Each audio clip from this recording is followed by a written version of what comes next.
تو هم بده، نه وقتی به آخون برسی چشا حدقه بشه. ها خودت هم ببین. آقا شما مردم خیلی احساس بنزه که میبینید میگید او رنگشو ببین متالیکه، تایره رو ببین اسپورته، فرمون رو ببین هیدرولیکه، اما خدا نکنه یه آخون سواری یه ژیان باشه. یه گردن رو ببین بی انسان، آخون رو که بینی به گردنش نگاه میکنی.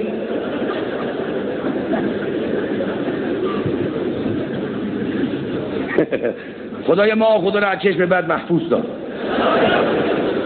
من خودم شادگی رو تو ماشین نشسته بودم، یه موتوری اومد بره گفت گردنم برم، 3 رو گردنم دد میشه، شوخی نمی کنم خدا شاهده.